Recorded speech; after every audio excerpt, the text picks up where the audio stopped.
It's me, No, John. John. Hey, everybody, what's going on? It's me, John Villarreal, and we are live on LinkedIn, YouTube, Facebook, and X.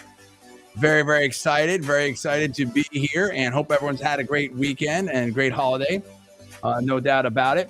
It is crazy out there. It is crazy out there. Live on LinkedIn, YouTube, Facebook, X, Rumble. We love Rumble, and obviously here on Newstalk 1040, all around the greater Tampa Bay area. Oh my goodness. We're joined by Paul at Villarreal. So much to talk about. It's unbelievable. It's absolutely crazy. We have stagflation. Okay. We have new data, new information of what's going on out there in the market. So we're going to talk about that. Inflation is high. GDP is coming down. Lots going on. New polls. Trump is crushing Biden. New polls on that. We're going to talk about that. We're going to talk about reports out there. New York Post says KJP, Karine Jean-Pierre, allegedly there was an attempt to get her out. That some people are not happy with the way she's doing her job.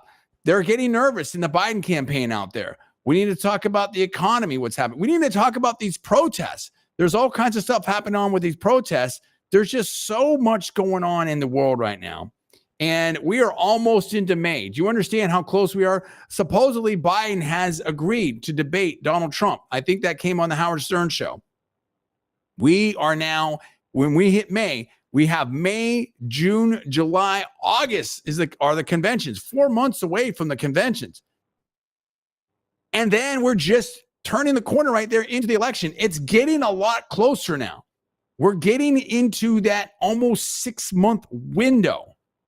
And we're seeing that James Carville of the Clinton campaign, is kind of not so happy that the young people are not going for Team Biden. The traditional voting blocks, if you will, or the, it's just not happening. We're seeing that across demographics, the Biden campaign is weakening. People are talking about Pennsylvania turning red. And we've got, Paul, he's up there in Pennsylvania right now. A lot of things are happening. We're going to focus on it. NPR still in hot water. Chris Rufo did a devastating expose. I don't know what you want to call it. Article, takedown, whatever. I don't know, on the CEO. And it's brutal. Okay. It's brutal. And then we had Cat Williams talking about industry plants, talking about, and he's about to come out with a special on Netflix. It looks like an anti-woke special. We've got Gamergate.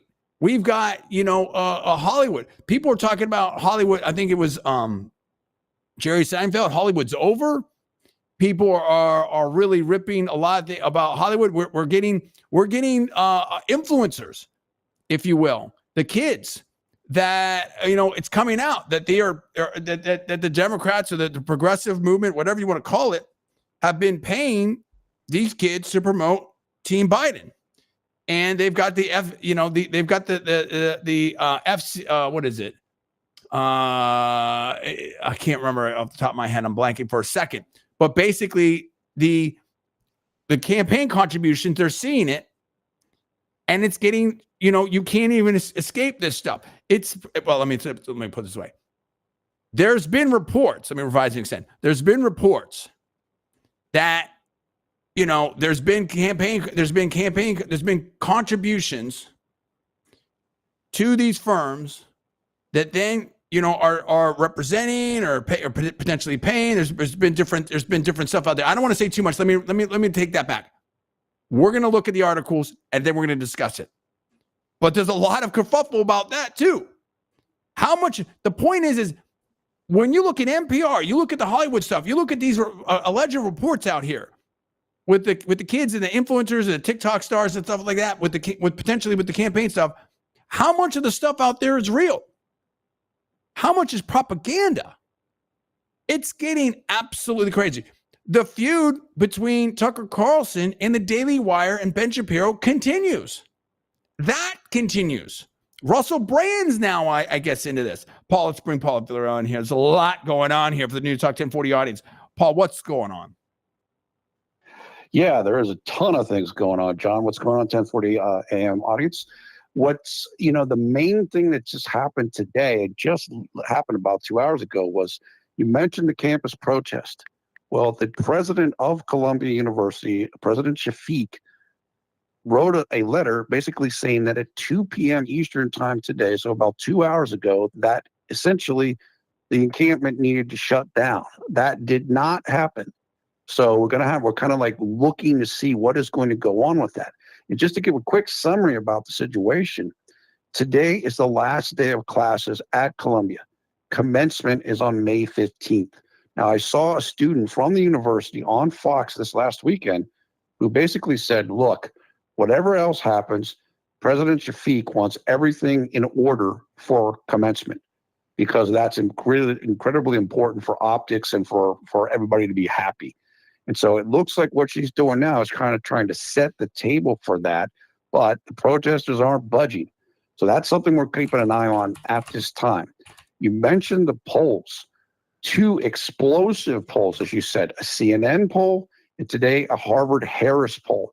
CNN had Trump up by 6 points nationally. Harvard-Harris has him up by 5 points nationally. In the Harvard-Harris poll, they actually asked voters or respondents, what would the effect be if he were convicted in these various trials? Apparently, in all situations, in all possible trial things, if he was convicted, he still won the popular vote. That is devastating for the Biden campaign, in my opinion. So I think a large part of their strategy was the legal matters to kind of entangle him and hold him down. But the polls show that isn't working. Finally, you mentioned this as well, stagflation. We got the new GDP number, which was a 1.6, which was a huge miss. I think they were something, and the inflation numbers are going back up. So right now we're, I think, kind of settling into a place where it looks extremely difficult to see how President Biden is going to get reelected. Now, there are, as you said, you mentioned Pennsylvania, and I am up here. And one of the things I can tell you, we just had our primary up here, and the Democrats still have a massive edge in mail-in voting. What that means is they are able to bank so many more votes ahead of Election Day that it becomes extremely difficult for the GOP to catch up. And right now, today, if Joe Biden is going to win in this state, he is going to have to depend heavily on that mail-in edge.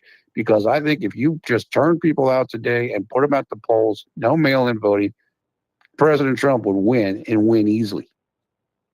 A lot of things going on here, no doubt about it. I mean, it's listen, this is super crazy here. We've got some different things out here. I'm showing on the screen right now an AP article, okay? An AP article right here.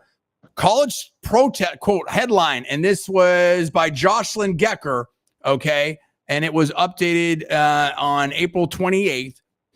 Headline, college protesters want, quote unquote, amnesty at stake, tuition, legal charges, grades, and graduation. And I'd add something else to that, jobs. Okay. So we talked about different things, and I can't say anything. I'm not in anyone's head, and I know this is a very sensitive topic and everything like that. But I can tell you that, when I went to undergrad and law school at Berkeley and stuff like that, you had a lot of people that would do these protests and, we're down for the cause and this and that. Well, let me revise and extend this. I don't want to, let me make this a little bit more abstract. It wouldn't surprise, I've been around a lot of protests, and I've been around a lot of quote unquote protesters. Okay. And I've seen people that are, in my personal opinion, all about the cause, but you best believe they want that big job. You best believe they want that big paying corporate job, especially when you're going to an Ivy League school, an M7, a T14 law school. So like, you're not going to these, but there's some people like, oh yeah, I want to work for, whatever it is, you know what I mean? Some public interest. First of all, and that's the other thing. I might show this. So I was just looking at some different things out there, and some of these public interest jobs are paying massive amounts of massive money, dude. massive money. So that's not even what it was anymore. But anyway, the point of it is these people, they are looking for, so it's all fun and games when they can do their protests and they can talk about the cause and they're down for, and remember, we're in an age and have certainly been coming through this super age of, hey, if you know, what did Sam Bankman-Fried said? If I say the right things, I can do whatever I want, or something. That's my super rough paraphrase. And there's a lot of people that thought that if they said the right things, Rufo's article about Catherine Mayer, we'll get into that.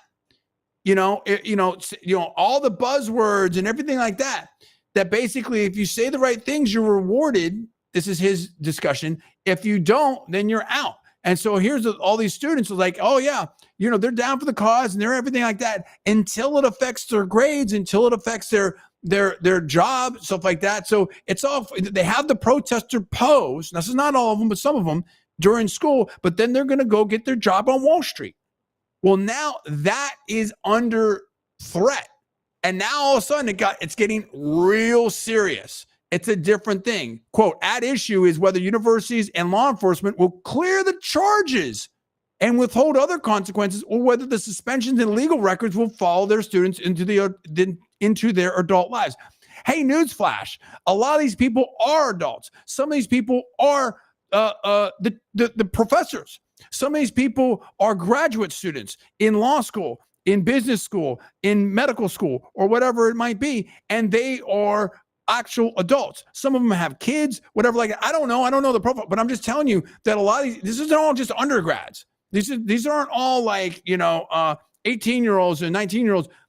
Some of these people I'm sure are 25 or 23 or whatever it might be. Some of them might be older than that. Some of them might be 30 years old. Some of them have come all the way from another country to, with lives and with families or whatever like that, to be here and study at our most elite universities, and they're protesting right now. Now, again, First Amendment, you can protest, you can believe whatever you want to believe, but you don't have a right to shut down classes. You don't have a right to physically assault people. You don't have a right to, shut down a bridge. And Bill Maher, slam people on that. Like, yeah, dude, people are just trying to get to work, trying to get their kids and or whatever it is. And so why would you not? I mean, wait a minute. I thought you were all for the cause. When the police, they show this thing, and I might be able to show it. I don't know if I can show it or not, but there was this police officer, some sergeant or something like that in Boston. And he went up to protesters. Hey, we were cool with you. We gave you some extra time. We get it. Some of these people they got finals. You kind of, some people are trapped in there. You're kind of barring things and stuff. And can you just leave? And we're all, we don't want to arrest anyone. We don't want to do anything. They stayed and they cranked up the bullhorn. When they told you they were going to arrest you, what part of that did you not understand? I mean, the problem of it is we've had this. Some people would say two-tier justice system where people think they can just do whatever they want. We've had a situation, Paul, and I'm showing. I want to say something about this picture here in a second. We're showing Columbia right here. We've had a situation where people have literally been going into Walgreens and Targets and stealing things. And in California, you had Benny Johnson went out there, and while they were filming, his crew the vehicle that they had was broken into.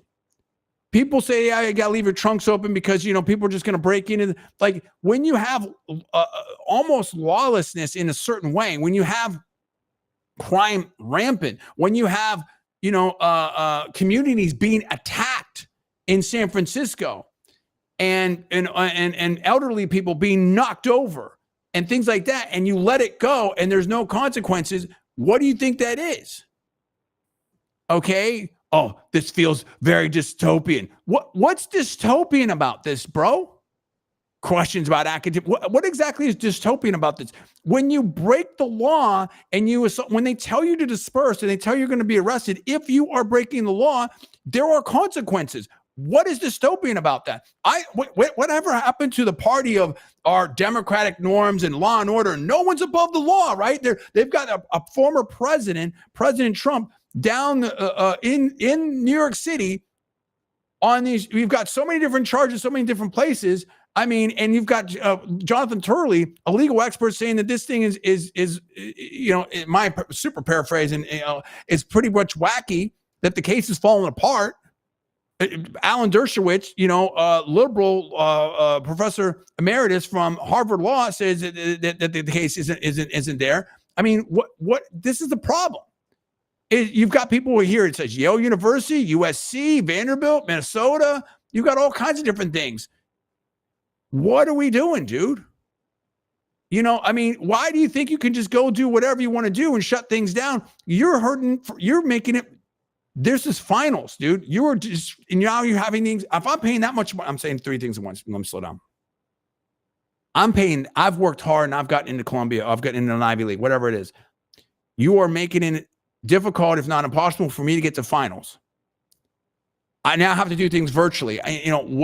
Dude, that's crazy. You're affecting me. You've got a right to do whatever you want. You do not have a right to mess up other people. You do not have a right to assault other people or whatever like that. I don't know if that happened. I'm just saying. Now, let's look at this picture here. You're seeing a picture right here. Now, this doesn't quite show it maybe as well. I don't know. But there was and I'll bring Paul in here in a second. Last thing I want to say. One of these officers or leaders law enforcement leaders in New York City was saying, they were asking him, I can't remember who it was. I'd love to be able to pull it up. But it was basically something to the effect of, yeah, there's maybe someone funding this because a lot of the tents, they all look the same. They look like the same. I don't know. You can't see it as well here, but you got this green tent here, and this green tent over here, and this green tent over here, and this green tent over here, and this green tent over here. Kind of similar. It's kind of weird. Did all the protesters go shopping in the same place? You know what I'm saying? Like, are we getting played? Okay. What is going on here? Anyway, Paul, I said a lot there. Go ahead. What do you want to talk about? Yeah, look, you mentioned that the protesters are trying to seek some sort of amnesty or something like that. Does President Trump get amnesty? Right. Because I don't think that he does. So why are you special in that you get amnesty, but other people don't? And you mentioned them. Well, can I say this real quick? Supposedly, President Trump's, some of this stuff is back from, in the E. Jean Carroll, what is it, 15, 10, 20 years ago, whatever like that. This is happening right now. Go ahead, Paul. Yeah, the other thing is you mentioned that I guess the protesters are describing, I guess, the police presence or something as dystopian. What's really dystopian is when you kind of let things descend into chaos, like a Lord of the Flies type of situation, where there is no law and order, there is no anything. And unfortunately, we're seeing, as you mentioned, a lot of that right now. Benny Johnson in Oakland, what's going on in San Francisco? As you said, people getting hit on the street and stuff. I mean, you can't have it both ways. Do you want law and order or you don't want law and order? I mean, so it's kind of, it is really strange to see. And as you mentioned, I think, and this is what President Shafiq mentioned, right now is the study time for finals. Yes. People have to concentrate and they have to focus and they must be able to navigate campus without any hindrance. I was part of a kind of a protest that took place at my university at Cornell, like, I don't know, the mid-90s. And what they did was they put up this huge wall. It was like wooden wall that they put over the arts quad. And this became this enormous thing about it. Tear it down, no, keep it up. But it became kind of like dangerous. Like people could kind of hide within this like labyrinth. And so it became a very serious thing. And so you have to be appreciative and respect the needs of other people. You have to respect the needs of people studying for finals. You have to respect the needs and the safety of other students. You have to respect the rights of everybody involved, not just your own rights as protesters. So I think there's a lot of stuff going on here, and that all of them have to be considered.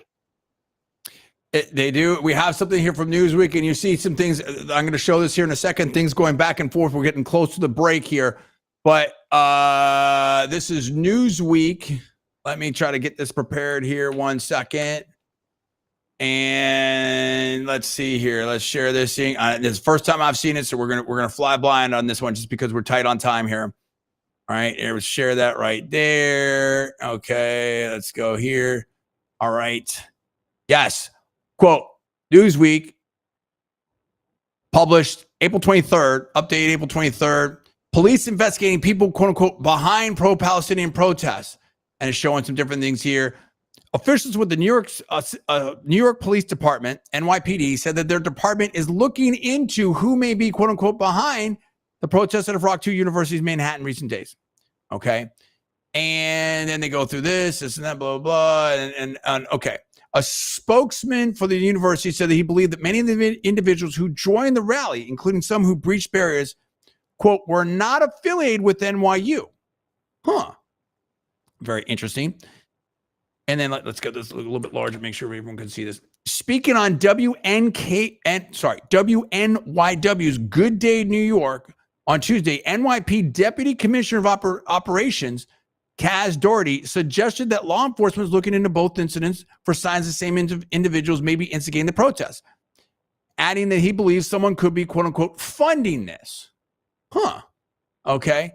Quote, look at the tents, Doherty said. They all were the same color. They all were the same type of tents. The same ones we saw at NYU. The same ones we see in Columbia. To me, I think somebody's funding this. So, and there we go. And so it's like, I don't know. And they talked about professional agitators and stuff. And some students are looking for something to be agitated. So who knows? I don't know. Quote, somebody's behind this. We're going to find out who it is, Doherty added.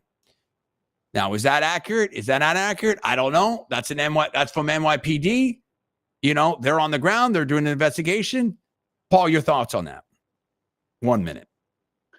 Yeah, I mean, look, it's a really interesting conversation. I mean, I don't know. I mean, I have to look at that a little bit more. Now, I'll say this. We've had Robert Kraft. We've had other people. I don't want to name names here. Some of my contacts, some big names that have gone to Columbia, some alumni, some, people that have done some big things out there. They're not happy with Columbia. Robert Kraft is talking about pulling some of his donations and stuff. And this is a big deal. And we've seen some confrontations at UCLA now. It's breaking out larger and larger. This isn't going away anytime soon. So much to talk about here. You're listening to John D. Villarreal radio show here on Newstalk 1040 live on YouTube, Rumble, maybe LinkedIn, Facebook, and X. We'll see you soon. Next day, 6 minutes. Stay tuned. We'll be right back.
Everyone, John D. Villarreal here, John D. Villarreal radio show here live on Newstalk 1040 all over the greater Tampa Bay area. So much to talk about, so much that we're getting into today. We're also live on Rumble, YouTube, X, Facebook, and we'll be either now or later on LinkedIn.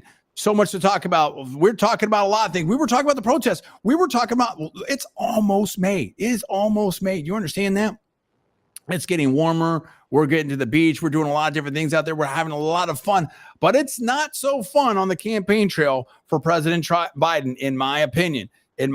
Out there. And even though Trump has been, doing a lot of stuff in the courtroom over there in New York City, he is really, really doing amazing things in terms of the polls. Okay, in terms of the polls. And he's moving some big numbers. We're going to bring in Paul Villarreal here. Paul has been talking about that. I'm going to show right now on the screen. Well, in about 2 seconds here, figuratively, obviously. I've got a poll up here from Real Clear Politics. And well, I'm going to show Real Clear Politics, but it's not from Real Clear Politics. It's actually from CNN. We've got some new polls here. We've got the CNN poll that was 418 to 423. All right. You've got 967 registered voters, margin of error 3.8%. You've got Trump at 49. This is a CNN poll. Biden at 43. That's Trump plus 6. You've got Harvard Harris poll, 424 to 425, of almost 2,000 registered voters. Trump at 52. Biden at 48.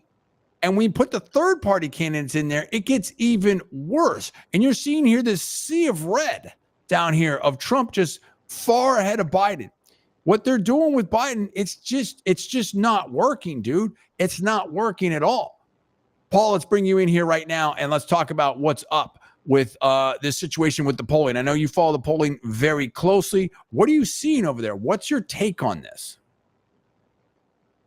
Well, let me just say this first. I just looked at an NBC article that the framing of the story was Biden switches from frustration to confidence in private, as he campaigns and looks at new polls. No.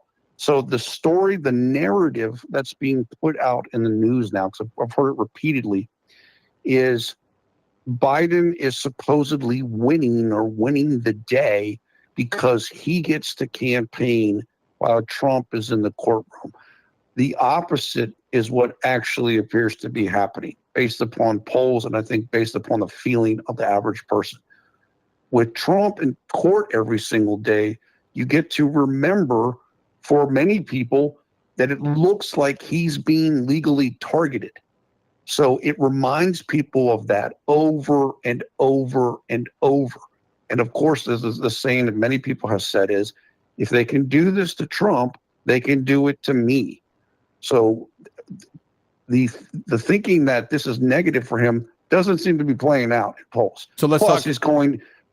Go ahead. I was going to say real quick, I'll put this on the table very quickly here. We've got the 5-way race here, 2024 general election, Trump versus Biden versus Kennedy versus West versus Stein.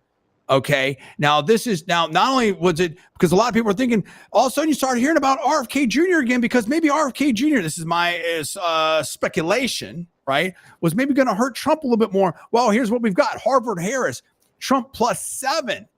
Economist YouGov ties CNN, the same CNN poll where Trump was up 6. Now with the 5-way, he's up 9.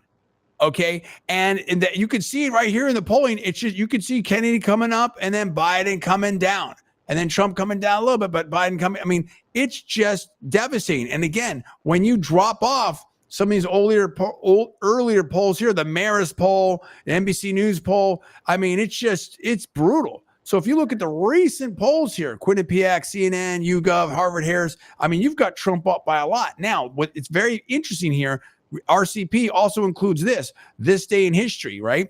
This day in history, back in 2020, you had Biden up by 6.3, and that ended up being a very close election. You had Clinton up 7.3, and Donald Trump won. Paul, what do you think it portends with these 5-way races right here? Do you think that Trump is helped by that? Do you think he's hurt by that? What impact do we have there? Look, there are some polls showing that Trump was hurt by RFK Jr., but that poll you're showing right there, Looks like he is not hurt by RFK Jr. I think it's a toss-up situation. We can talk more about RFK Jr. in a second. What I was saying is with Trump in the courtroom and Biden's out campaigning, that should be an advantage to Biden. But as we saw in this last week, with Biden doing the pause gaffe, sometimes the more that he is out and about, the worse it is for him.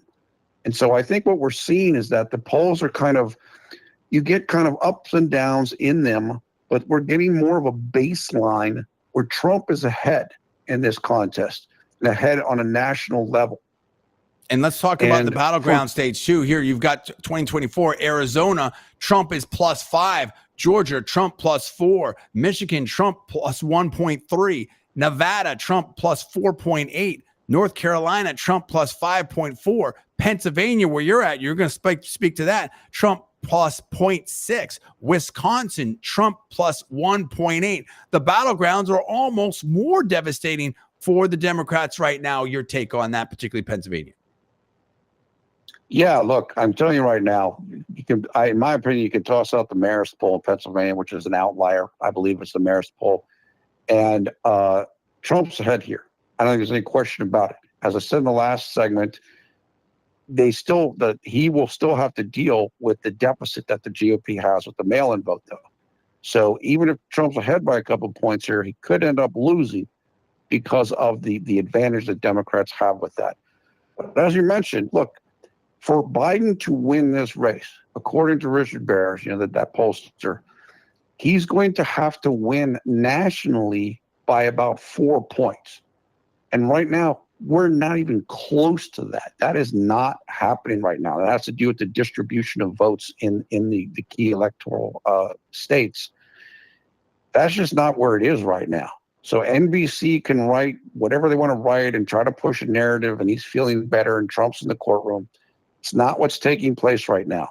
And we've seen in March in particular, last month, there was a dip for Trump that happened right around with him speaking in Ohio and kind of the big deal that was made out of it, out of a supposed incident that I don't even think exists. He came down significantly in that month in the polling, particularly with independents. Well, that's gone now. That's erased. And that's what I think, again, we're seeing with President Biden is he can get upticks, particularly when Trump supposedly makes a mistake, but it doesn't last. And what somebody actually said, I think this is a great point, the more that you have Trump in the courtroom, the less chance he has to make his own gaffe because he can't go out and talk as much. You're talking, you might be making mistakes. Biden, Trump doesn't get to talk. And that might actually be helping him as well. That's a very good point. There's no doubt about it. And I think that we've got a lot of things happening out there that are really not helping Biden. Now there's the whole thing about these protests. I think that's a very tough situation, a very bad look for the administration. You have a lot of people in Michigan that are basically voted non-committed. There's a lot of warning signs out there. Then you've got, Robert Kraft, Bill Ackman. You've got a lot of other people. You've got there's a lot of serious stuff happening right here. And again, like we talked about, you can't square the circle. And eventually the left all turns on themselves anyway. Speaking of that, we have a Newstalk 1040. You got to listen to this. This is huge.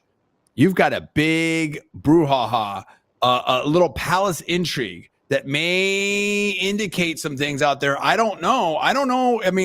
There's some reporting out there. We're going to have to share it right now and show this screen right here for our viewers on the live stream. And this is a New York Post article. This is by Steve Nelson, published April 26, 2024. Quote, headline, inside the failed White House coup to oust Biden press secretary Karine Jean-Pierre, KJP, okay? And it basically, quote, top aides to President Biden secretly hatched a plan this past fall to replace White House press secretary Karine Jean-Pierre by recruiting outside allies to nudge her out the door, the Post has learned, okay? And we're talking, it talks about how KJP was historic and all this type of stuff.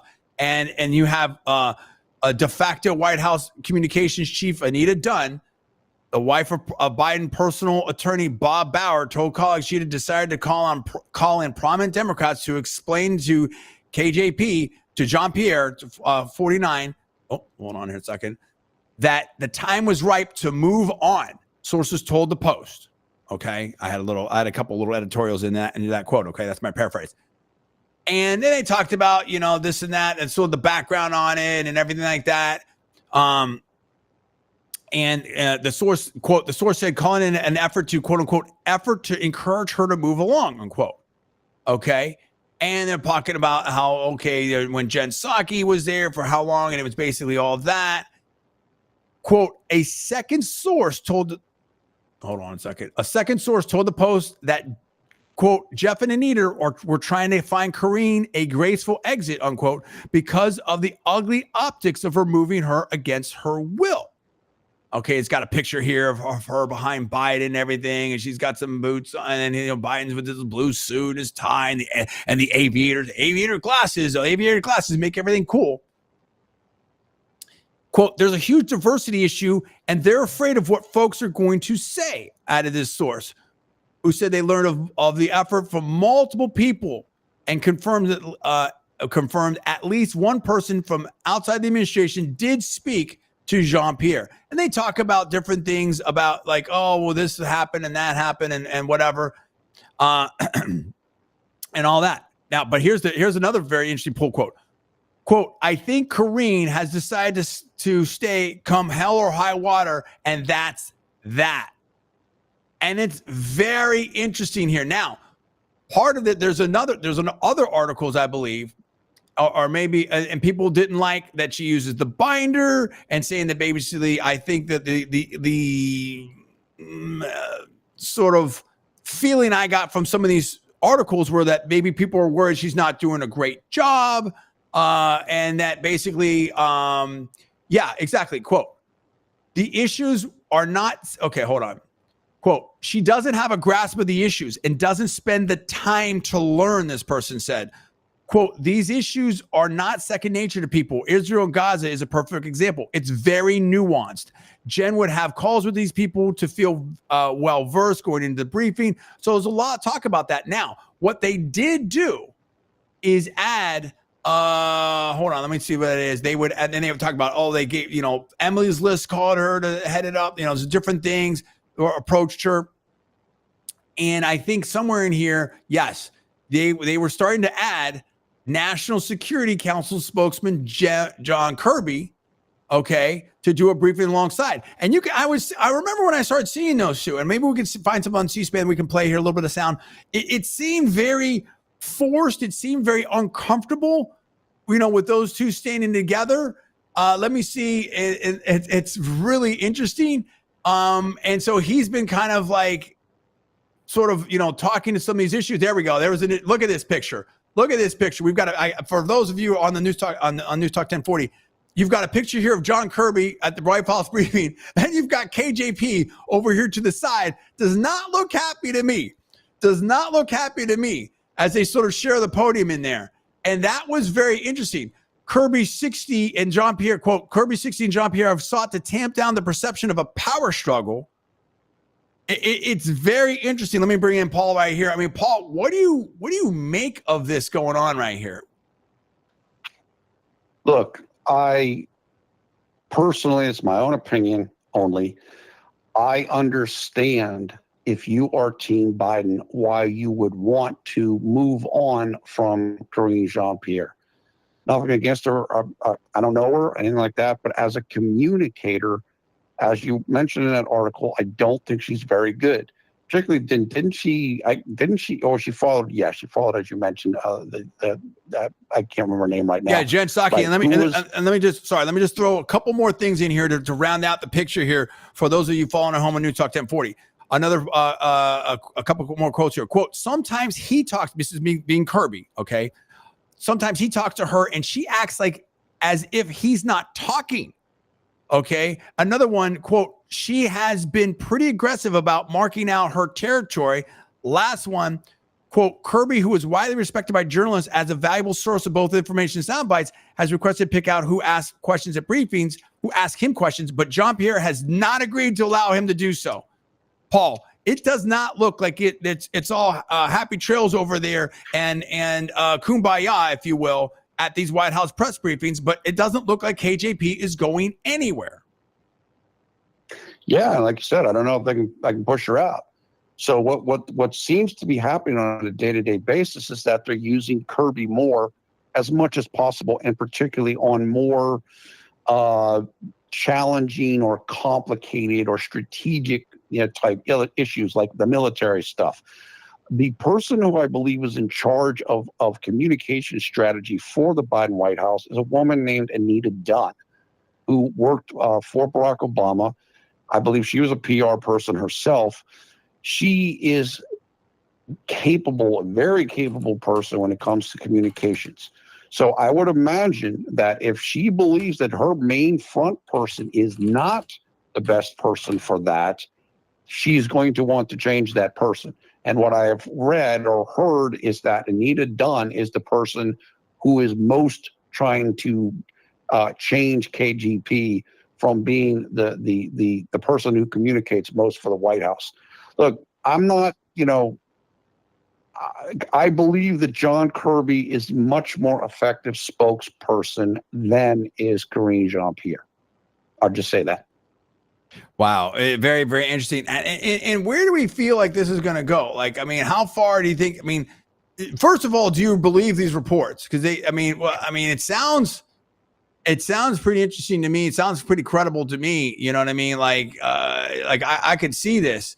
This is, I'm going to play a clip. I'm going to find a clip here. I think we've got a clip here this is from C-SPAN. Let me see if I can find this right here. Hold on. For a second here. We got a little bit. I'm going to see if I can play a clip here for the, this is from about a month ago and I don't know what we're going to hear here, where John Kirby took over, they were at a briefing together, and we'll see how this goes. Hold on. Here we go. This is from C-SPAN. It's public domain.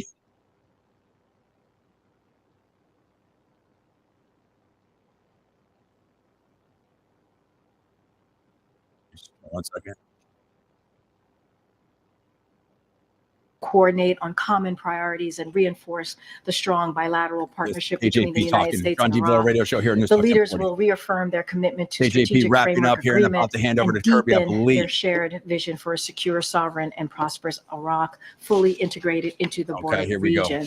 President Biden and Prime Minister Soudani she's reading through the binder. You can see they're reading that binder. Issues during the visit, including our shared commitment right off that to the binder, lasting KJP. Defeat of ISIS. Okay. So she's reading, of the military mission nearly 10 years after forming the successful global coalition to defeat ISIS. They're fighting, we're flipping pages. They will also discuss ongoing Iraqi financial reforms to promote head down, economic reading. development and progress towards Iraqi's energy independence and modernization.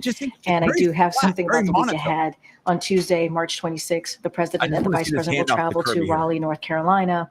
We will have more to share soon, but you'll hear the President and the Vice President discuss Ukraine and the Middle East, Americans, and their vision for the future. So we look forward to seeing you on the road. With that, Admiral John Kirby is here to give us an update, discuss Ukraine and the Middle East, and the President's morning call. Doesn't look super happy. Indonesia. Thank you for your patience. Thank you. I'm going to thank you in advance for your patience.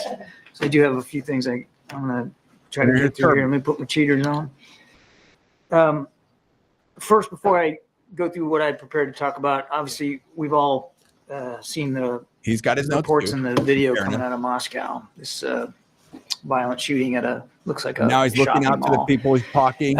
Can't speak much to the details of it. I mean, this was all just breaking before I came on out here, so we're trying to get more information. This guy's done a bunch really would refer to of the Pentagon stuff. The victims of this terrible. He's talking about different stuff, brothers and sisters and sons and daughters. And so I mean, there you go. I mean, there we go, and we'll see if there's some other stuff. You could see right there in real time that kind of handoff, Paul. That kind of situation. You almost felt the tension right there. I'm not trying to make too much of it, but I thought that was very interesting, very telling right there. What do you make of that little sound that we were able to play there from C-SPAN? Yeah, look, you asked before, do I think that this is real and the reports are real? Yes, I do. And because you are seeing more of these types of handoff situations than we saw before. Before, John Kirby wasn't in the picture, or he was just doing stuff from the Pentagon. Now he's at the White House doing stuff. And again, it tends to be, as you pointed out, from his background, it tends to be when it's stuff about the military or the Pentagon or something like that. So yes, I do believe that this is likely taking place. I also believe the report that KGP isn't going for it, and they might not have a really effective way of getting her replaced if she doesn't want to go anywhere. Well, what are you going to fire her? How does that look? And here's the thing: we're talking that is right around. It was right around the less than the 10-minute mark. So in less than 10 minutes, KJP started the press briefing there, and here's Kirby, White House National Security Communications Advisor. In less than 10 minutes, Kirby's up there in the podium, and he's talking, and he's going, and he's still going at the 30-minute mark. So at the 30-minute mark, so basically you from the 10-minute mark to almost the 30-minute mark, you've got all Kirby, and then KJP comes back and doing this. And this is like, I don't know, dude. This is very interesting. And KJP's doing her stuff. And then even at the end there, she's not looking so happy. This is at the 45-minute mark. Now, a lay down of how important that is. I don't have any specifics on where we are on getting that funding. I'm not getting that funding, getting the assistance to the Ukrainians. I would refer you to the Department of Defense. But listen, it's a very hard job. There's a ton of things that come up. You have to be an expert in so many, or you have to be an expert, but you have to try to get up to speed on so many different things. I will say that we had on Simon Atiba not that long ago, and he got into it with KJP. We know that. And he was not happy that she wasn't calling on him. There's been a lot of different things where they had the Ted Lasso, crew up there and everything like that. It is a difficult job. It's very stressful. A lot of White House press secretaries don't last that long. She is following Kayleigh McEnany. That some people, you had Joe Rogan saying that she was the best ever. I absolutely believe that. I think that at least in any recent memory, she was unbelievable. Full disclosure, she's one of my friends on Facebook. I'm not saying that she just happens to be one of my connections, stuff like that. But and I have exchanged emails with her in the past, I believe. And she's fantastic. She's fantastic, Harvard trained lawyer and stuff like that. And also I think she spent some time studying in Florida, just a lot of research, would come up with the binder, but she would use the binder, everything would be indexed. She would have the facts. She would have the receipts, if you will. Different than I'm reading off a binder and I'm just reading almost, it feels like they're reading a script. What do you think? I mean, I don't think KJP is going anywhere until the election. I think that, do you think, so let's spin it this way. Palace intrigue is palace intrigue. Politics are always in politics, okay? People like some people, don't like some people. People come and go. I mean, that happens all the time.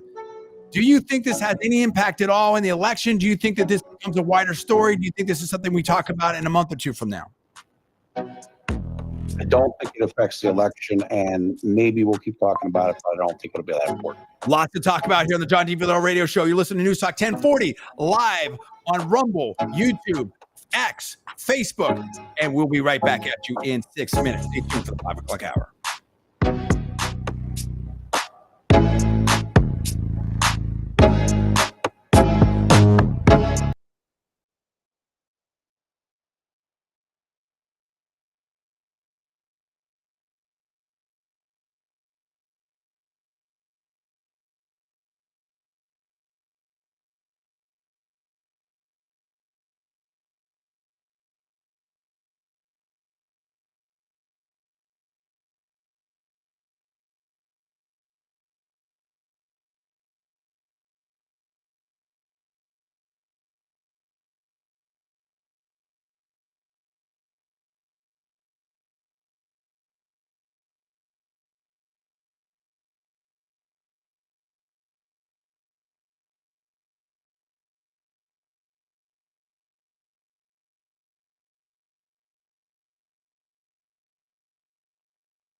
What's going on, everyone? John T. Villarreal here, John T. Villarreal Radio Show on Newstalk 1040 live on Rumble, YouTube, maybe LinkedIn, Facebook, and X. We will repost a LinkedIn later, potentially. Okay. We talked about Karine Jean-Pierre. We talked about that situation, the palace intrigue, if you will, what's going on over there in the White House. It seems there's more information about this, okay? A little bit more information about this via Real Clear Politics here. We've got Steve Doocy from Fox News, who's in the briefing room, okay, on a daily basis, pretty much. And basically here, you've got, I can't play it because this is going to be probably going to be Fox News. You've got, quote, Doocy, quote, high-ranking person, unquote, at White House told me story that Biden tried and failed to fire KJP is, quote, unquote, absolutely true. Wow. That is unbelievable. Paul, your take on that very quickly. Yeah, it's pretty amazing. Look, I will say this. Peter Doocy does a really good job. And, I remember when he first got hired, people thought, oh, he's just Steve Doocy's kid. He doesn't, whatever. He's turned out to be, I think, an excellent reporter. That's and there he is right there getting some new news. And look, I believe this is true because it makes it makes sense. My opinion. It's logical. Number two, the clip you showed with Kirby, the handoff. I mean, we're seeing this in real time where they're kind of in certain instances, okay, you're going to still talk, but then we're going to make you hand it off to John Kirby.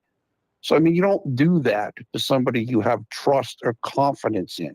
And this has been done, in my opinion, as far as I know, repeatedly with her. Yes. You mentioned Kayleigh. Yeah, you know Kayleigh. Kayleigh. Look, as for me, I don't really know Kayleigh. I'm not Facebook friends with Kayleigh and so on and so forth. I'll tell you this, exactly what Rogan said. I have never, ever seen a press secretary for the White House anywhere even close to the level of Kayleigh McEnany is. As you mentioned, Harvard Law, there's only been like 2 or 3 press secretaries in the history of the position that either were lawyers or finished law school, maybe 2, and she's one of them. Her preparation, her mastery of oratory and logic was just so far above anybody that she was dealing with. They simply could not get her rhetorically. She was completely in command. I've never seen anybody do it like she did it. And like I said, I can't think of anybody even close to her. And that's a total testament to her. Now, I don't know if she's the most loyal Trump person or whatever. Now she's on Fox, but you got to give her full credit for what she did in that position because nobody did it as good as she did. Well, and I think that, Kayleigh McEnany was so amazing in that role. And like you said, very prepared, very well-versed, had done the research, had done the homework and all that. And you could feel that the reporters were just way overmatched. And the anchors and the White House correspondents, the reporters were way overmatched dealing with Kayleigh McEnany. That's my opinion. Then you got Jen Psaki. And Jen Psaki was a big step down from that and thought she was still thinks, in my opinion, still thinks she's great, whatever. Like, listen, she's got a lot more money than me, whatever. I don't care. But let me put it this way. I'm a communications expert. I really believe I could do, and I'm a law school graduate, everything like that, super genius, all of that. I feel like I could do a far better job than either KJP or Jen Psaki. I mean, I think I could walk in there and do a better job. I mean, that may be a little bit too much confidence. I don't know. But I mean, I think I could like today, I could go and do a better job than KJP or Jen Psaki. Kayleigh McEnany, easily, right? Yeah. Kayleigh McEnany, that'd be interesting. That'd be a good contest. That'd be something that people might want to see.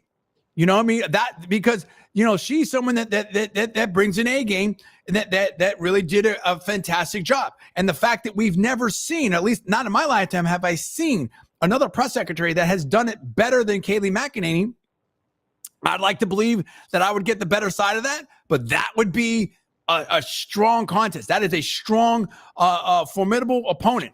That's like seeing Tyson versus Holyfield. That would be something of that nature. That's something that people want to see. That would be the like what we just saw with Pereira. This is what I'm talking about. These are the kind of Max Holloway versus who did you just? Oh my gosh, I'm blanking. Not Dillashaw, the other one. I can't remember now. I know. I want to say Poirier, but it's not Poirier. No, I can't remember. I think it starts with a G. No, Justin Gaethje. Well, there we go. There we go. Garcia versus Haney.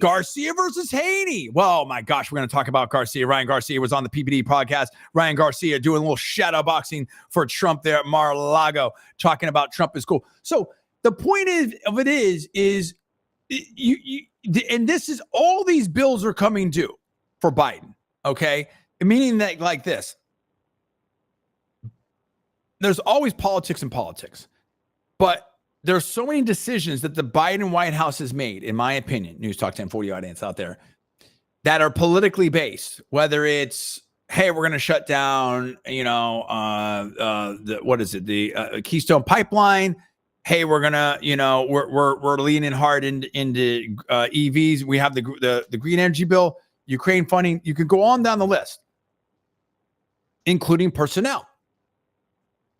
And the problem of it is the border, et cetera, et cetera. We've had supply side inflation along with crazy money printing. So fiscal policy, monetary policy, but also just energy policy. You can't fix supply side inflation with interest rates. That's the problem. And so you've had that, higher for longer now with the Fed. But it's not working because why? Because you've got gas prices in California out there. I think you were saying, Paul, that we're approaching $8 a gallon, maybe more. And what takes energy? Everything. You want to order things on Amazon? Guess what? It has to be shipped. You want to take a flight? Guess what? You have to get on a plane that uses jet fuel. You want to plug in that EV somewhere. So is a power plant running on coal or something. Maybe it's hydroelectric. Maybe it's whatever. Maybe we need more nuclear plants. I don't know. But everything takes energy. It all takes energy. If energy prices are up, you pay more. People's cooling prices, in Florida here and other places, those bills have gone up. During the winter, heating oil, that's a big deal, and those prices have gone up. And now people are paying more at the grocery, they're paying more at the gas pump. They're just paying more. And it's a big deal. And in fact, we have a new report out here from Bloomberg, and it's something to the effect of let me pull up this. Because we have a number of different ones that have probably we quoted. This is a little Google search here. 43% of small businesses, quote, small businesses were unable to pay their rent in full due to economic headwinds. Oh, you're just mysterious. It's just economic headwinds. It's the weather, Paul. It just changes all the time. That's the highest rent delinquency rate of since March 2021. Okay, right here. I mean, this is a big deal here. The small business report from Alignable, and this was so Bloomberg talked about that. We're having people on YouTube talk about that. I mean, here's the one Alignable. April marks the worst month for SMB rent delinquency. This is a big deal. Up 4 percentage points.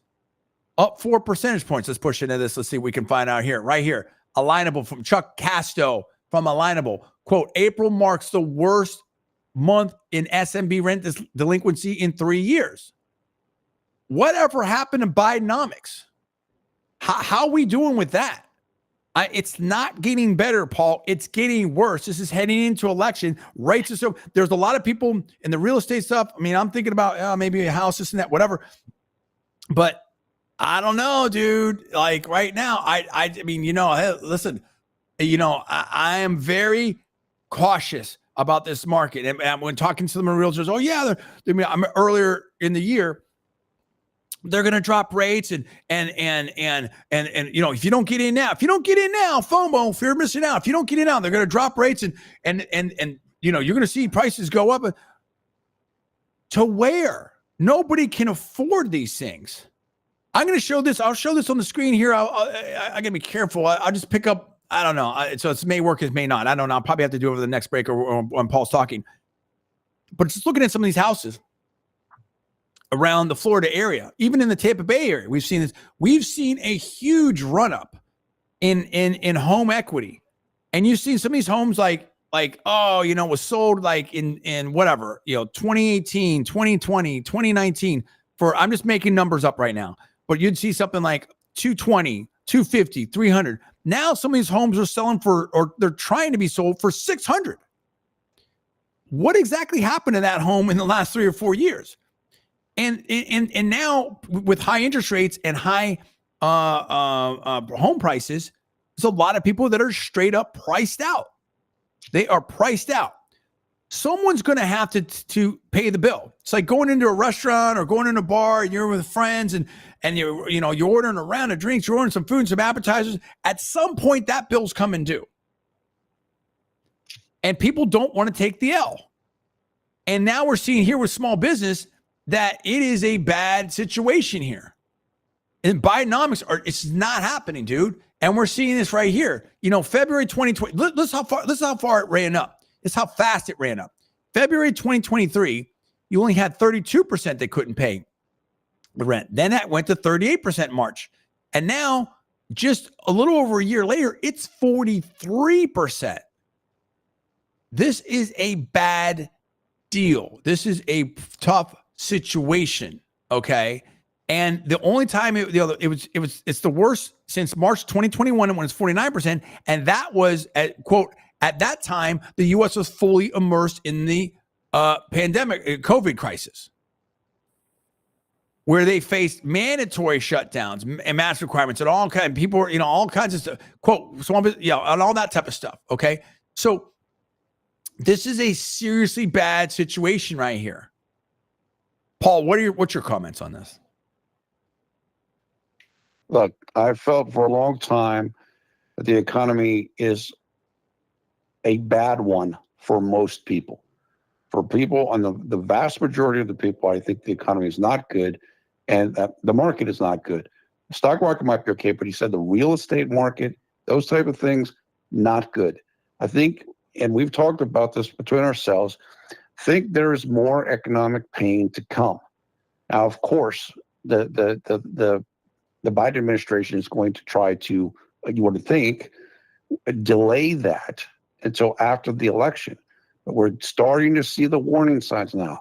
43% of the small businesses who can't pay their rent, the GDP going much lower than what they thought it was going to be, inflation coming back around, talking about not lowering rates in the very near future.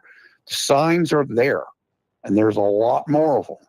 So I believe that we still have a way to go to get through all of this. Look, let's be honest. They just approved, I believe, the foreign aid bill. That's like another $100 billion or whatever it is. That's going to raise inflation. So we're still going here. We're still on the roller coaster here, and the ride is not over. It's not over. And looking at the same article here, you can see it if you're looking at the live stream here or looking at it later. Very important here. This again from Alignable. Quote, 34% is a graph here. 34% of small businesses have 1 month or less cash on hand. Cash crunches surges upward as inflationary effects intensify. In January, 29% had only 1 month or less on hand. February 30, March 30. Now it's 34%. It's getting crazy. And then, quote, what business owners tell us in their own words. Here's some quotes from some business owners.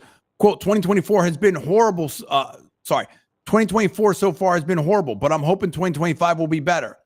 Quote, I've just experienced the slowest first quarter in a decade. Quote, couldn't pay the rent when it went up due to slow sales, moving to a lower rent building. Quote, my rent went up 150%, exclamation point. Can't pay that. I'm closing my store soon, going entirely online. That's the other thing. You've got CRE, commercial real estate, that is in really bad shape, in my opinion. And I mean, this is the thing. Like when you've got things, and we might get into this, when you've got things like BlackRock and others pushing the ESG stuff, again, this is what I'm talking about. When you do things that do not work, or you do things not, business is hard enough as it is. When you start doing things for not exclusively business reasons, or not, doing things that make the most business sense, don't be surprised if it doesn't work out. As the saying goes, play stupid games, win stupid prizes. And things are not working out now. You can't force people to watch movies they don't want to see. You can't force people to buy and play games that they don't want to play. When you go against your audience or you dislike your audience, it's not going to work. There's all kinds of different, we might get into the gamer, there's all kinds of different Gamergate stuff going on over there. It's no different than what's going on right now, in my opinion, with the Daily Wire and Tucker Carlson. The Daily Wire has been taking a big reputation hit ever since the Candace Owens thing. Listen, I don't want to get, I don't want to keep hammering on that type of stuff. I think I've said what I want to say. I will probably say a little bit more, but I'm glad that Tucker and Candace and Ben and, Jeremy Boyd, all these people are on the Republican side. But you can't just punk out people for asking questions, that's, we'll save that for the next segment. And I think that there needs to be some clarification on, well, we'll get back to that. So, but well, okay, I'll leave that there. And maybe if I make a mistake, apologize for that. And I reserve the right to revise and extend. But focused on this, you see right here, restaurants, 52%, like the worst is the restaurants. The best is manufacturing. Science and technology also having a problem. Beauty salons obviously having a problem. Gyms obviously having a problem. Well, what's happened since the whole lockdowns? A lot of these places were locked down. People don't have money. They're cutting back on discretionary things, and all over the place. But also, I think a lot of these restaurants just got so punked from the pandemic and everything like that. And it's just, this idea, again, I said it before, there is only one economy. There's not two different economies, the tech economy and this economy. There's sectors in an economy, but there's one economy.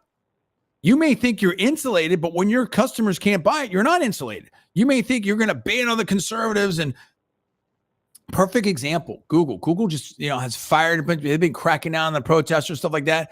And the CEO, Sundar Pichai, my paraphrase, and hats off to Sundar, is like, and we may get into this. We only have one segment left. I said, we're a business.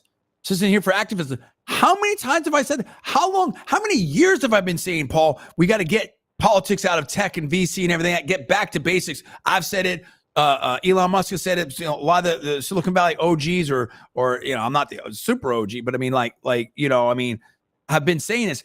It doesn't make sense. You're not hired. Google is not an activist company. They are a technology company, a search-based company.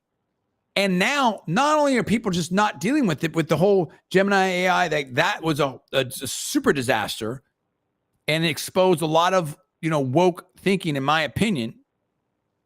But also, Google is in an existential threat with AI in general, because AI can really disrupt the heart of their search business. Google makes money because like people do the search, they have the best search engine, whatever, in my opinion. And there's things that people don't like and people don't, whatever. But I mean, just in terms of functionality, in terms of how it works really, really great. Right. And so you put the stuff in there, and then all of a sudden you get a ranking, and I might show this on the screen. You get the ranking, and the ranking will show you like, hey, number one, and then you have sponsor stuff, and you have the ads, and it shows all these different ads and the SEO and everything like that. Those ads, that ad revenue is a big part of how Google makes money. Well, guess what? If I have AI and AI brings me the answer, I don't see any of that stuff. So this is when you have an existential threat to one of the largest companies in the world, they don't have time for all this, activist nonsense. Because as we've seen with the protest era, they're all for the cause until it affects their money. And now you have, Texas and Florida that are pulling back a little bit from BlackRock, and hey, we're not doing this. And Mr. Fink, in my opinion, is saying some different things. They still have over $1 trillion under management, but you start getting these. I mean, things can move very quickly. A brand can get destroyed very quickly. Money can move very quickly. Look at Bud Light. Look at Target. Look at the Gamergate stuff. There's so many different. Look at Disney. There's so many different examples of this. So yeah, small business is really, really hurting. When you do things that don't make sense, they don't make sense. It's going to have economic impact here. It goes back to Margaret Thatcher. Socialism is great until you run out of other people's money. So all these huge companies that are safe, this and they're safe. No, dude, tech is laying off people left and right. Tesla's laid off over 10% of the people. And then you see some people that are mad at Elon Musk. Oh, yeah, they're cheering Tesla again. If Tesla's getting punked, who else is getting punked? It's rough out there, dude, because things are being. I mean, we've had a bull market for a long, long time now. We're probably due for, there's economic cycles here, and this is what I'm saying, Paul. There are things that got overheated, and some would say, whether it's Wall Street, whether it's housing market, that we're due for a correction. Someone's going to have to take, or a lot of people are going to have to take some L's. People don't want to take the L's, and particularly in an election year. And I think this presents a tremendous challenge for the Biden administration for the Biden campaign in his reelection campaign. Your comments? Yeah, I completely agree with that. I mean, I mentioned earlier about the NBC article trying to, again, kind of characterize a narrative of Trump's in the courtroom and Biden's campaign. And so that means Biden's winning. You know what? As you know, when things get to a certain level, you can't paper them over with a narrative anymore. Correct. And so people know what it costs when they go to the grocery store. People know what it costs. They know what it is. We got to take a break right here. Last segment coming up. Great comments from Paul Villarreal. We'll hear more from him on the other end of the break. This is the John D. Villarreal Radio Show here on Newstalk 1040, live on Rumble, YouTube, Facebook, X. Be right back at you.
What's up, everyone? John D. Villarreal here, John D. Villarreal Radio Show, live on Newstalk 1040, also live on Rumble, YouTube, X, and Facebook.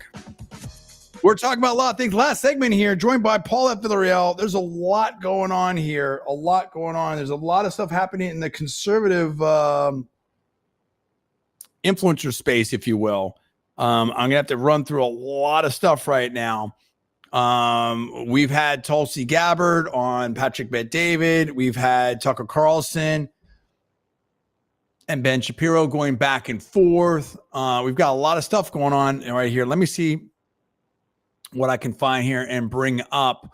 And now these are, granted, these are like, and I'm not going to be able to play them. These are YouTube thumbnails, headlines, whatever. I don't know how much we can,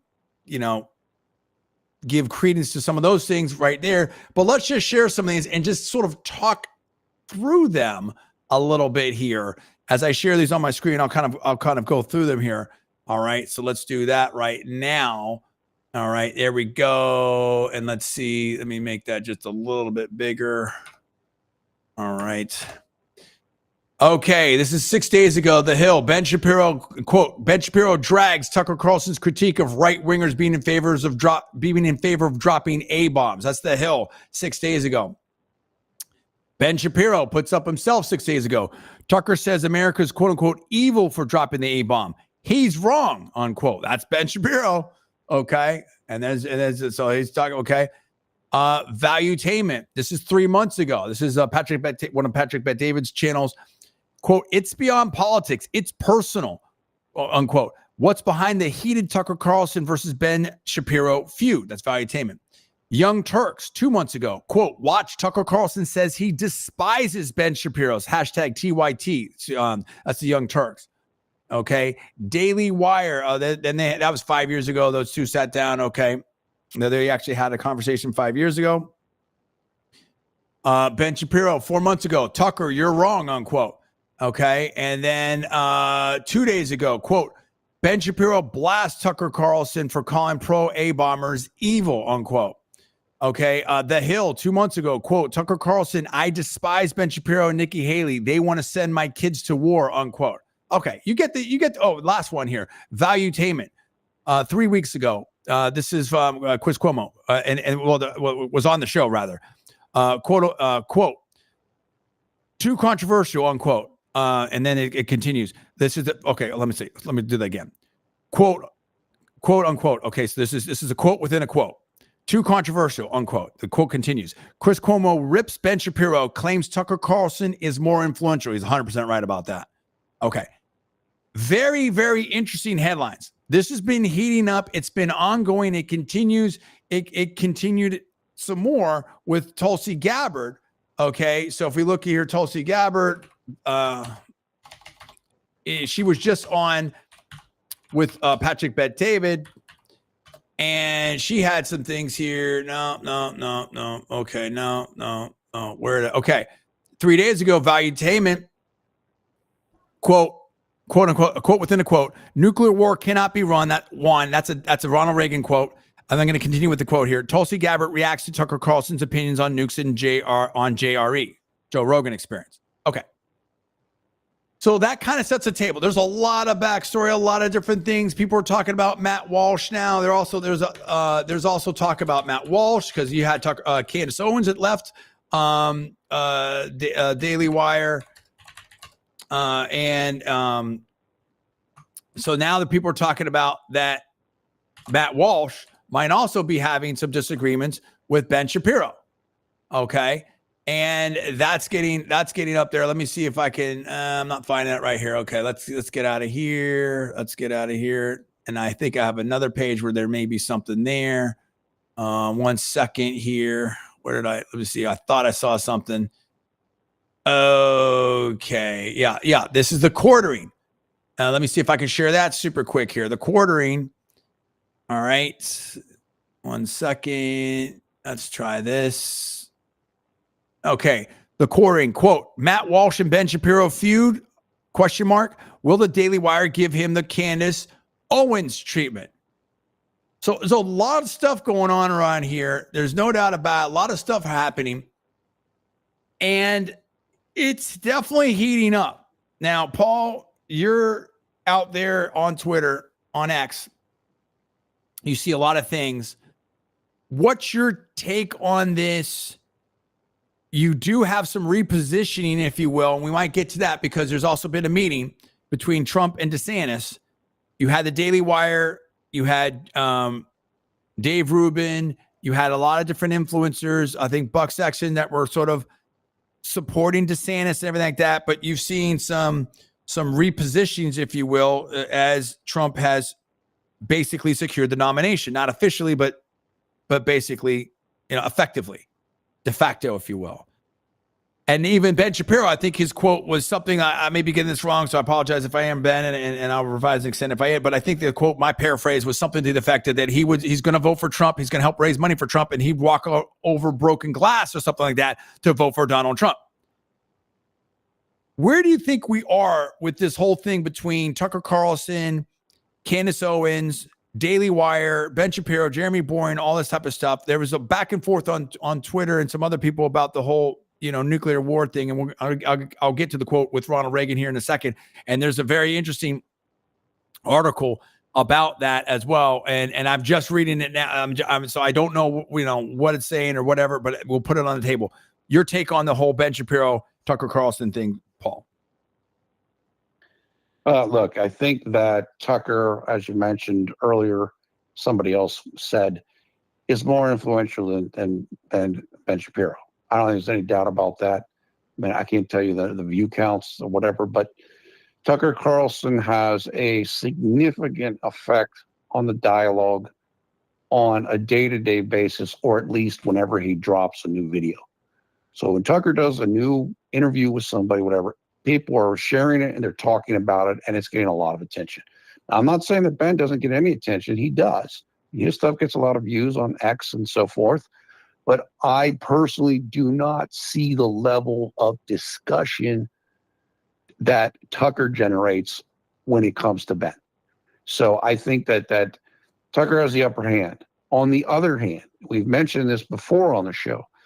I think that a lot of this stuff in some ways reminds me of the old East Coast versus West Coast rap feuds, in the sense that these people need each other.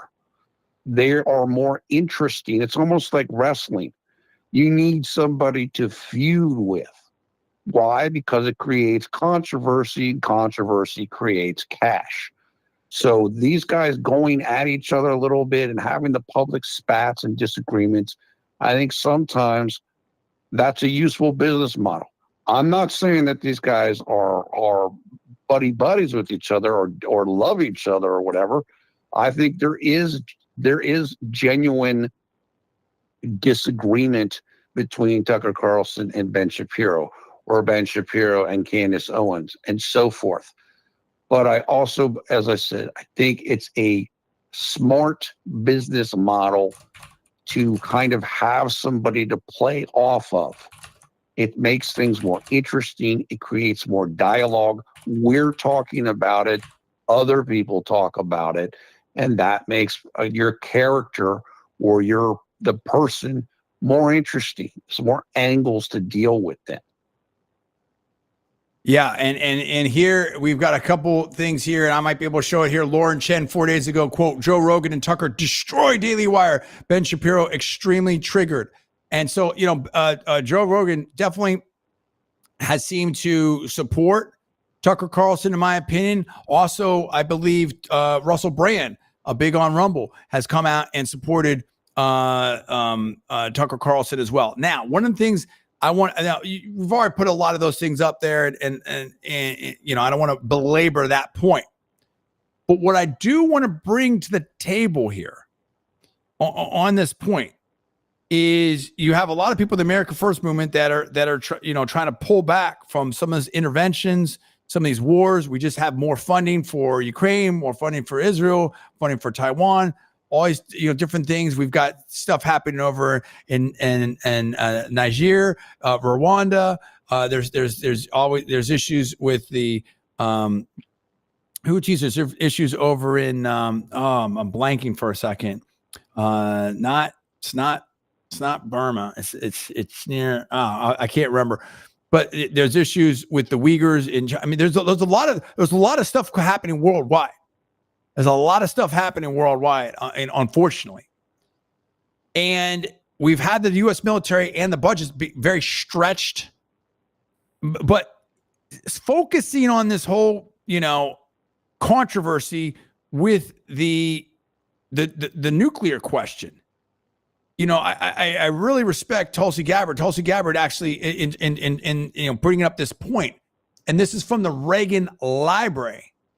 Let me see if I can get this. This was a radio address, and when they did the whole meeting in Reykjavik with Gorbachev, and they came out and they made their agreement, and with Gorbachev, Ronald Reagan and Gorbachev, Reagan made it a radio address to the nation, and let's see it right here. This is from the Reagan Library, quote, radio address to the nation on nuclear weapons. And this is April 17th, 1982. So this month, many years ago.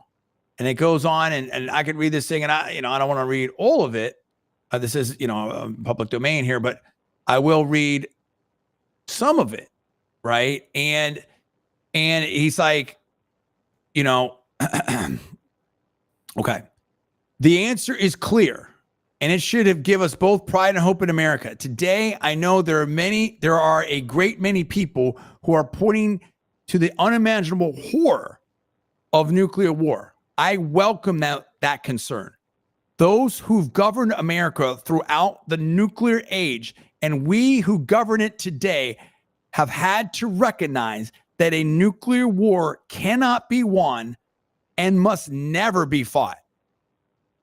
So those who protest against nuclear war, I can only say I'm with you. Like my predecessors, it is now my responsibility to do my utmost to prevent such a war. No one feels more than I the need for peace.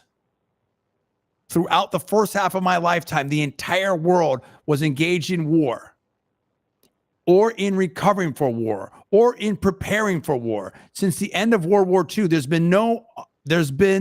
not been another world conflict, but there have been and are wars going on in various other parts of the world. And so he goes on and on about this. This is Ronald Reagan. Some have said the greatest president in the Republican side. Now, some of the people, would definitely put, 45 up there and maybe 47 up there as very effective as well. Both of them very, very effective. Both of them outsiders. Both of them populists. And it's very, very interesting about this comment. And a lot of people that would love the GOPE that love to cite Ronald Reagan all the time. Well, this is Ronald Reagan. And in fact, here, Ronald Reagan, quote, if we can do this, perhaps one day we can achieve a relationship with the Soviet Union that doesn't depend on nuclear deterrence to secure Soviet restraint.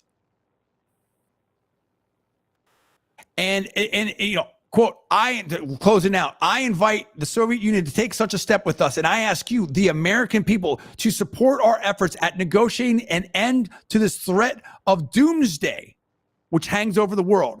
Thank you, and God bless you. And that was President Reagan so many years ago, April 17th, 1982. Paul, your comments on that? Well, I agree with him. And you and I, of course, we grew up early in our early childhood where we had to do nuclear drills. We had to go under the desk. Yes. I mean, there was a significant fear of nuclear conflict in the 1980s. No question about it. And so I agree with President Reagan in that you do not want to do that. Now, I mean, there's no doubt that should be avoided as much as absolutely possible. So I agree with them on that. There are many discussions around what the incidents in World War II.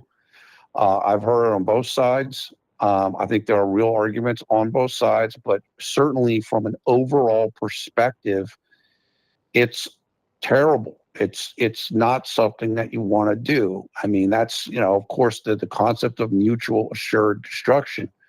You don't want to get to that place. I mean, nobody wants to be in that place. In fact, I remember a popular song from the 1980s from the singer Sting called Russians.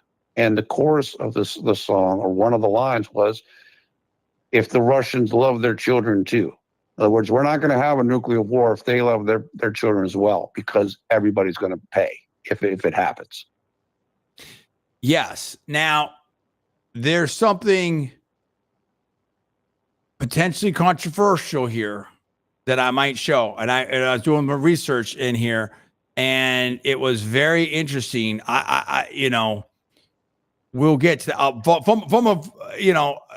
I think this is I don't know much about it, so maybe you can talk, but I know our mom has talked about this, I think from a pretty credible source though.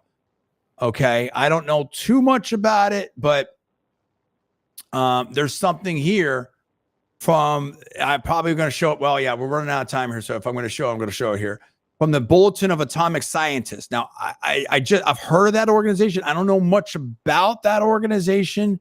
I do think it's an organization that's concerned with peace in the nuclear age. I think, I don't know if I misspoke, then I do apologize for that.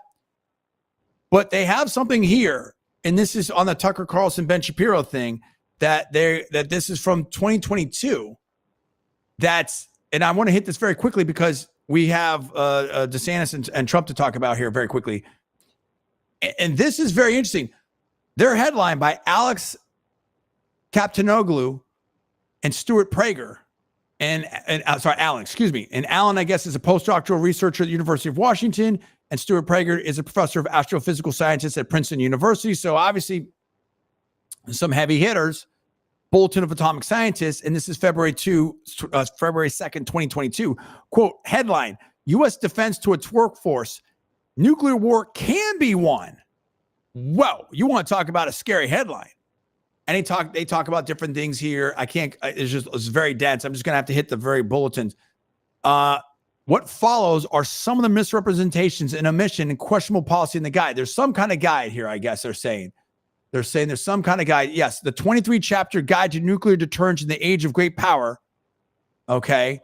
This guide is published by the Louisiana Tech Research Institute, which provides support for the U.S. Air Force Global Strike Command. It's written by nuclear arms experts for the approximately 30,000 members of the U.S. Air Force Global Strike Command and the 700,000 total force airmen, et cetera, et cetera. Okay, so it goes on like that. And several of the authors have had senior positions: Air Force Global Strike Command, U.S. Strategic Command, other national security agencies. Okay, so it talks about this guide. And I don't know much about it. I'm skimming this. If I make a mistake, apologize. Revise and extend it later. Okay. In this article, on this article by Alan Kaptanoglu and Stuart Prager, okay, on the Bulletin of Atomic Scientists, one of their headlines here, one of their bullet points, or not bullet points, but bold sections here on that report, quote, misrepresentation of nuclear war can be fought and won. And they talk basically about like, it's a move from, hey, we're not going to do this all out mutual destruction. We would do tactical things for on military targets, aiming nuclear weapons primarily at military targets to minimize the number of blah, blah, blah.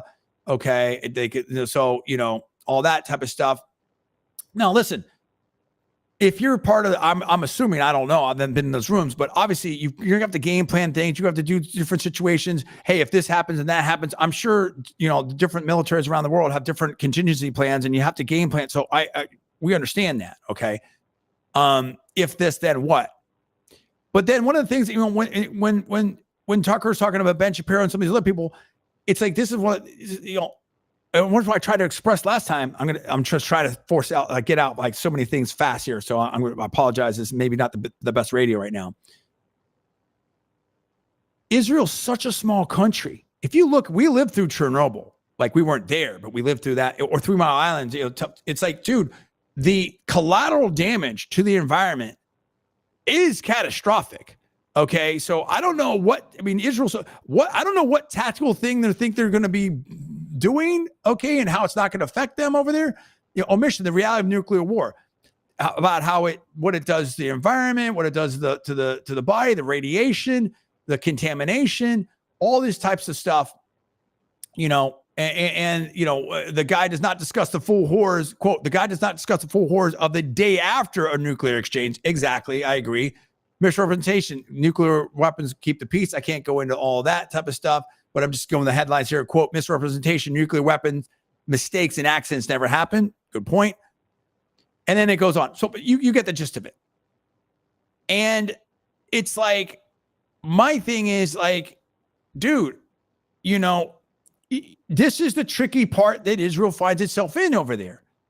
As I think what we've seen here is on a conventional situation, even with what's going on in Gaza, but certainly what's happened with Iran and stuff like that. It's like, dude, you can't win a regional war conventionally. I don't know. I mean, I'm not a military expert, but I have serious doubts about that based upon experts that have weighed in and what we've seen. And then, people talking about a potential, I mean, yes, Israel has nuclear weapons, but could you realistically ever use them? And I mean, most people say you should never use them. Or not, I mean, a lot of people say that, right? I haven't done a survey on it, but I mean, and I think that's what Tucker Carlson's saying. So and this is a crazy place we find ourselves in. And this is why the people that are part of the America First, the non-interventionists, get very concerned when you hear some things like this out of, and again, I'm not trying to misrepresent anything. I don't know I don't have the time for the full statement right here, but when you start defending, dropping nuclear weapons, listen, I'm a super patriotic person. Our country makes mistakes too. Okay. And I hearken back to what I think Reagan had it right. A nuclear war cannot be won and should never be fought. Paul, your quick comments before we get to DeSantis to close it out. When was that article written you were just talking about? 2022. This was Bulletin of Atomic Scientists, 2022, February 2nd. Okay. I wanted to know when that was done in context to when the Ukraine war began. And it sounds like it was the same month. Because if you're talking about it afterwards, then that could have been something like, hey, it's okay even if that happens. Well, because we've heard some of that since then. Oh, it's not going to be a big deal. Or, well, it could be a big deal. So my comments are, be very careful with this. And that's caution is the key. Yeah, we're in crazy land, in a lot of ways, okay?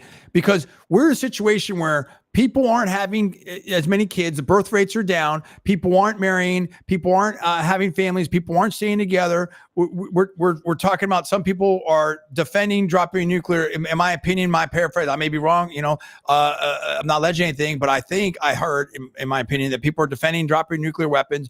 What are we talking about? I mean, this is like, we got to walk back from the ledge, bros.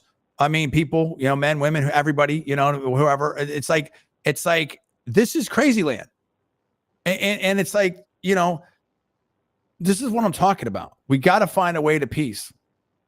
The weapons continue to get better, dude. You have to be able to diplomatically work with people and stuff like that. And I mean, that's why, Trump, you've seen Trump, you look at where we were with Trump and look at where we are now, and on a range of issues. And I can't get to it in time, but I'll just go through the headlines here. Headline, ABC News, quote, Trump and DeSantis meet to, quote unquote, bury the hatchet after 2024 primary. That just happened. That was on ABC News. Yes. Right. And also we have this Trump. He put up a truth about it. Go ahead. Your quick comments. I know you follow this very, very quickly. Where do we think we are in this? Or you think that DeSantis is ready to go full blown to help out Trump? Yes. They had a meeting yesterday and President Trump put up a truth about it in the last hour. So people can go check that out. Everything seems good. There we go. Okay. So we just need Nikki Haley. Where are you at, Nikki Haley? Come on now. Hey, so much to get to, so much to talk about. Appreciate you guys joining us here for this week. Hope there's a great April. We're getting ready for May. Hope everyone has a fantastic week out there. We wish the best to everyone. Stay tough out there. I know it's a tough economy. Let's all work together. Appreciate you watching the John D. Villar and listening to the John D. Villar Radio Show here on Newstalk 1040, live on LinkedIn, Facebook, YouTube, and X. See you next week. Stay blessed.